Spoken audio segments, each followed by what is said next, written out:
ఎవడు పవర్లో ఉంటే ఆడు మట్టి తవ్వేసుకుంటాడు, ఇసుక తవ్వేసుకుంటాడు, కొండలు తవ్వేసుకుంటాడు, గనులు తవ్వేసుకుంటాడు. కాకపోతే ఎదుటి పార్టీ వాళ్ళకి సంబంధించినవి చెప్తుంటారు. అంటే వైఎస్ఆర్ కాంగ్రెస్ పార్టీ ఉందంటే అవును వాళ్ళు తవ్వుతున్నారు దుర్మార్గం అని చెప్తారు.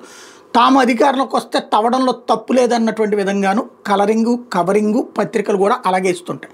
ఇప్పుడు పత్రికలు అటొక వైపు ఇటొక వైపు ఉన్నాయి కాబట్టి ఇప్పుడు వైఎస్ఆర్ కాంగ్రెస్ పార్టీకి సంబంధించిన వాళ్ళు రాసుకొచ్చిన సాక్షిలో ఏదైతే కుందు వెంట కంకర కింకర్లు అంటూ రాష్ట్రంలో కూటమి ప్రభుత్వం అధికారంలోకి వచ్చాక టీడీపీ నేతలు అక్రమార్గ అడ్డొదుపు లేకుండా పోతుంది.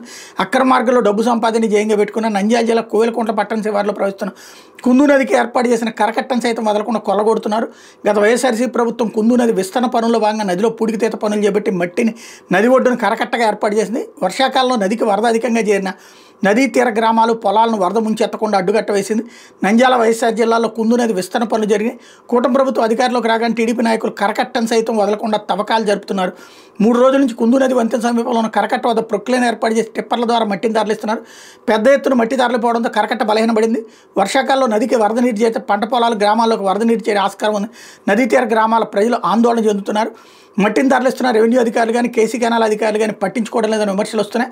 కోవెలకుంట్ల మండలంలోని భీమునిపాడు సమీపంలో కుందు నది ఒడ్డున ఉన్న ఇసుక తవ్వకాలు యథేచ్ఛగా జరుగుతున్నాయి. 2 రోజుల నుంచి నదీ తీరంలో ప్రొక్కలను ఏర్పాటు చేసి ట్రాక్టర్లలో తువ్వను తరలిస్తున్నారు. ఒక్కో ట్రిప్ని 500 నుంచి 600 చొప్పున అమ్ముతున్నట్టు తెలుస్తుంది. గత వైఎస్ఆర్సీ ప్రభుత్వంలో ఇళ్ల నిర్మాణాలు సైతం ఒక్కో లబ్ధిదారునికి ఉచితంగా ఇచ్చారు అన్నటువంటిది రాసుకొచ్చారు.